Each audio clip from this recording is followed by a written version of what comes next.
Dear students, welcome to the class. आज हम लोग देखें कि एक्सप्लेनेशन वाले क्वेश्चन को हम कैसे अटेम्प्ट करेंगे। तो अभी जो हम लोगों ने लेसन ख़त्म किया है अ फेलो ट्रेवलर, उसी से हम देखेंगे कि अगर हमें एग्ज़ाम में एक्सप्लेनेशन वाले क्वेश्चन आते हैं, एक्सप्लेन करने के लिए आते हैं, तो उनको हम कैसे करेंगे। तो हमने मान लो आज एक एग्जाम्पल लिया, ये जो हमारा पैराग्राफ है उससे हमने एक लिया, he came and sat on my nose, he was one of those wingy nippy intrepid insects that we call vaguely mosquitoes.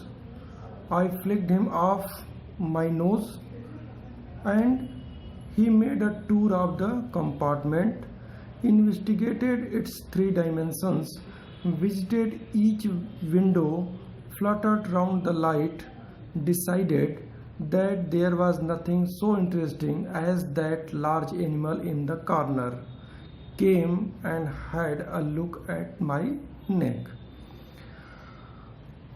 Suppose that ये एग्ज़ाम में हमारे ये पैसेज जो है आ जाता है एक्सप्लेन करने के लिए, तो हम एक्सप्लेन इसको कैसे करेंगे। तो सबसे पहले हम लिखना शुरू करेंगे कि सबसे पहले हम जो पैराग्राफ जो हमें लिखना होता है उसी पैराग्राफ से हम उस पैसेज का शुरुआती और लास्ट लाइन थोड़ा पहले हम लिख देते हैं। He came and dot dot dot dot, इस तरह से हम बना देंगे।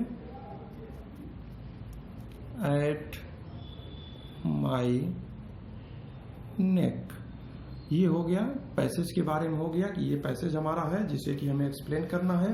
अब जैसा कि हमने पिछले लेसन में हम लोग जान चुके हैं, हम लोग पढ़ चुके हैं कि एक्सप्लेन करने में सबसे पहले जो है हमें लिखना होता है रेफरेंस। तो सबसे पहले हम हेडिंग यहाँ डालेंगे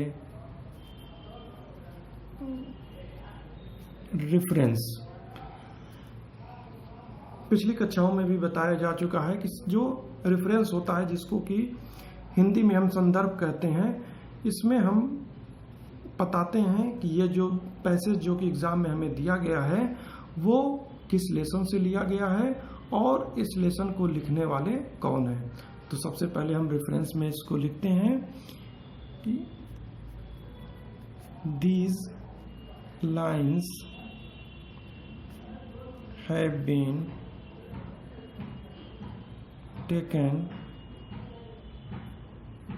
from the lesson of fellow traveler, written by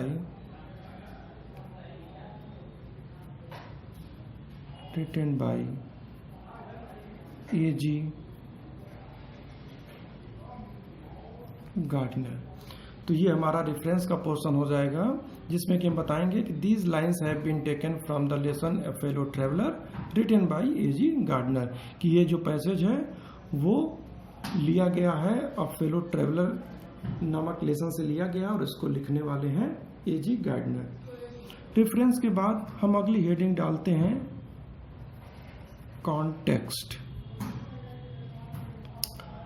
अब कॉन्टेक्स्ट में क्या होता है, जिसको कि हम हिंदी में प्रसंग भी कहते हैं।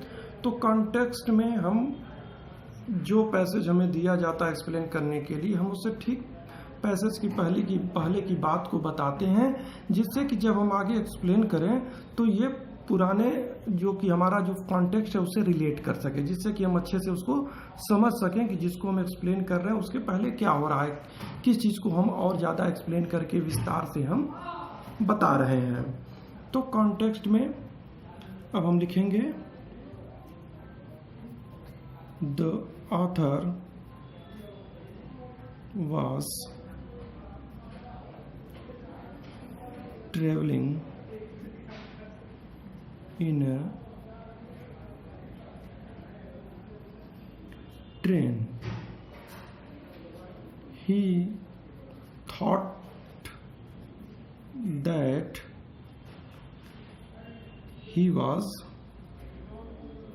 alone suddenly his fellow traveler came and sat on his nose। तो ये हमारा कॉन्टेक्स्ट का पोर्शन हो गया, जिसमें कि हमने बताया कि the author was travelling in A train, कि लेखक ट्रेन से यात्रा कर रहा था। ही thought that he was alone, और लेखक जब धीरे धीरे सभी उसके साथ यात्री उतर गए ट्रेन से, तो उसे लगा कि वो अब डब्बे में अलोन यानी कि अकेला बचा हुआ है। Suddenly his fellow traveller came and sat on his nose. तभी जो है अचानक उसका सहयात्री आया और आकर उसकी नाक पर बैठ गया। तो ये हो गई, ये जो पैसेज जो हमें दिया गया उसके ठीक पहले की बात हो गई कि यात्रा कर रहा था, उसे लगा कि वो अकेला है और तभी उसका फेलो ट्रेवलर आया। इतने के बाद, कॉन्टेक्स्ट के बाद, अब हम अपनी फाइनल रीडिंग डालते हैं, जिसको हम कहते हैं एक्सप्लेनेशन। जब हम हिंदी वाले क्वेश्चन जब अटेम्प्ट करते हैं तो एक्सप्लेनेशन, जिसको कि हम व्याख्या भी कहते हैं। तो अब हम देखेंगे कि व्याख्या वाले भाग में हम क्या लिखेंगे। तो व्याख्या करते समय, एक्सप्लेन करते समय जो भी बात जो है उस पैसेज में दी गई होती है, हमारी बस कोशिश ये होती है कि हम उसी बात को थोड़ा सा और एक्सप्लेन कर सकें, थोड़ा सा और डिटेल में बता सकें, और उसमें जो कुछ कठिन शब्द आए हुए हों उनके जगह पर कुछ हम आसान शब्दों का प्रयोग कहकर उसी बात को हम अपनी भाषा में, अपने लैंग्वेज में, अपने तरीके से उस बात को कहें। तो अब हम देखेंगे कि एक्सप्लेनेशन में हम क्या करते हैं। अब जैसा कि जान रहे हैं कि जो पैसेज हमें दिया गया था, उसमें पैसेज में है कि लेखक जो है उस मच्छर के बारे में बता रहा है कि वो कैसा है, कि वो पंखों वाला है, वो बहुत ही ज़्यादा तेज है, बहुत ही फुर्तीला है, उसके बारे में बताया है। और बता रहा है कि जैसे ही लेखक ने उसको उड़ाया तो वो पूरे कंपार्टमेंट का, पूरे डब्बे का उसने चक्कर लगाया और घूम फिर कर आकर फिर दोबारा लेखक के पास आकर बैठ गया। तो यही जो बात बताएगी उसी को हम थोड़ा डिटेल में लिखने की कोशिश करेंगे। तो अब हम वही बात शुरू कर रहे हैं।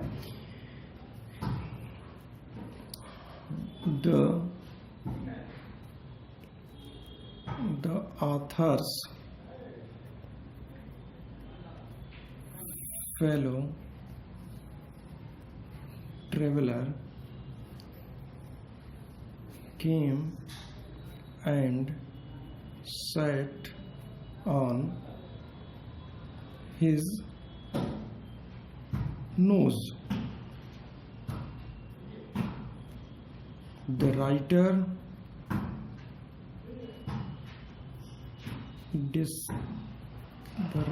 described his fellow traveler as wingy,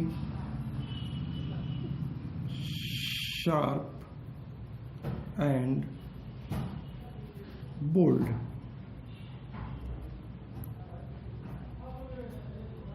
It was a mosquito।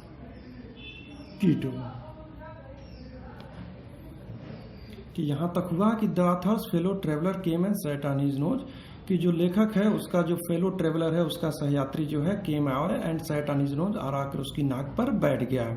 The writer described his fellow traveller, लेखक अपने फेलो ट्रेवलर के बारे में, अपने सहयात्री के बारे में कैसे उसको बताता है, कैसे उसका उल्लेख करता है, उसको बताता है एज विंगी, कि उसका जो सहयात्री था एक विंगी यानी कि पंखों वाला था, शार्प काफी तेज था, चपल था, एंड बोल्ड और ये काफी साहसी भी है।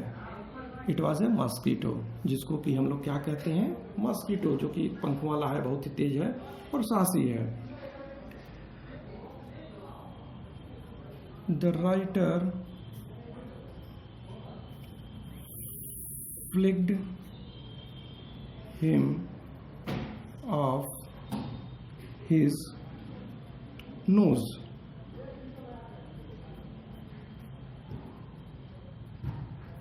The mosquito flew away and examined the compartment. He flew along its length, width, and heights.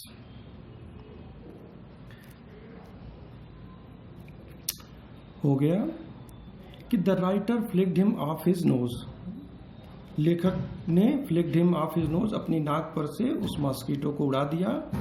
The mosquito flu away and examined the compartment.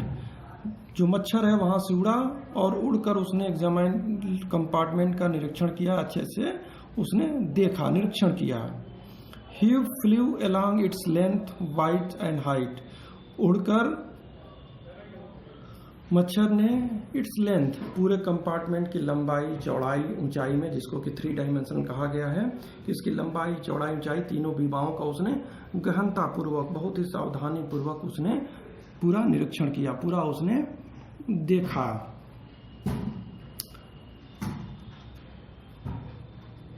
He went to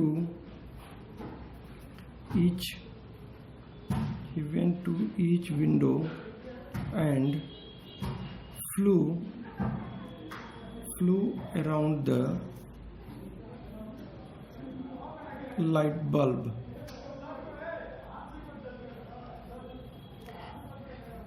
He went to each window, पूरे compartment का 3 के लंबाई, चौड़ाई, ऊंचाई का अच्छे से निरीक्षण करने के बाद he went to each window, मच्छर जो है सभी जितनी भी खिड़कियां ट्रेन के उस कंपार्टमेंट में थी सभी विंडो के पास गया. And flu around the light bulb. इसके बाद उड़ते हुए फिर बल्ब के चारों तरफ भी वो कुछ देर तक मंडराता रहा, घूमता रहा. Then the mosquito decided that the author was the most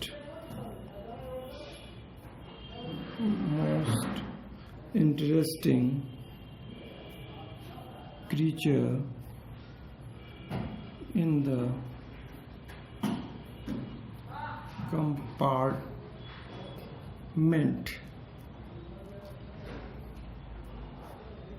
The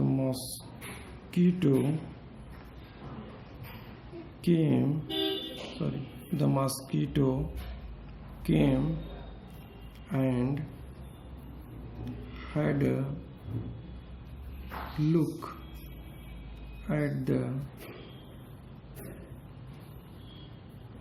writer's neck. कि पूरे उस कंपार्टमेंट का चारों तरफ चक्कर लगा लेने के बाद, सभी खिड़कियों को देख लेने के बाद और बल्ब के चारों तरफ भी घूम लेने के बाद, देन द मॉस्किटो डिसाइडेड, कि जब मच्छर ने पूरा उस डब्बे को अच्छे प्रकार से देख लिया, हर उसके चारों कोनों को हर जगह देखने के बाद, मॉस्किटो डिसाइडेड, तब मच्छर ने यह फैसला किया, या मच्छर को यह लगा, that the author was the most interesting creature in the compartment. तो उस मच्छर को लगा कि लेखक से ज्यादा इंटरेस्टिंग जो है, मनोरंजक जो है, आनंददायक और कोई क्रिएचर, जीव जंतु या वस्तु कुछ भी जो है इस पूरे कंपार्टमेंट में नहीं है. यानी उसका सबसे ज्यादा मॉस्किटो का जो इंटरेस्ट जगा वो लेखक में जगा. The mosquito came and had a look at the writer's neck. तो जब मॉस्किटो को सबसे ज्यादा लेखक इंटरेस्टिंग लगा तो मॉस्किटो आया और लेखक के पास आया और उसने आकर लेखक की गर्दन पर जो है ध्यान से देखा. तो ये था पूरा हमारा पूरा एक एक्सप्लेनेशन था. और हम लोगों ने देखा कि कैसे हम एक छोटे से पैराग्राफ को भी थोड़े से चेंजेस करने के साथ, थोड़े से उसको और डिटेल में कर अपने शब्दों में, अपने लैंग्वेज में उसको लिखकर हम क्वेश्चन को आसानी से एक्सप्लेन कर सकते हैं. लेकिन जैसा कि मैंने पिछले क्लासेस में भी बताया है कि एक्सप्लेन करते समय सबसे ज़्यादा हम लोग ध्यान रखेंगे, सबसे पहले बात जो होती है रेफरेंस में कि हम सबसे पहले उस लेसन के नाम को अच्छी तरह से याद करें और राइटर के नेम को अच्छे से याद करें, और हम कोशिश करें कि इस चाहे तो लेसन का नाम हो या राइटर के नाम हो, इनमें कोई गलती हमसे न हो, स्पेलिंग में कोई मिस्टेक न हो। इसके लिए बार बार हम दोहराएं, अपने लेसन्स को पढ़ें, लेखक के नाम को पढ़ें और बार बार उसको जो है हम रिपीट करें, उसको याद करने की, मेमोराइज करने की हम कोशिश करें, तभी जो है हम अपना एक्सप्लेनेशन अच्छे से कर पाएंगे। ओके।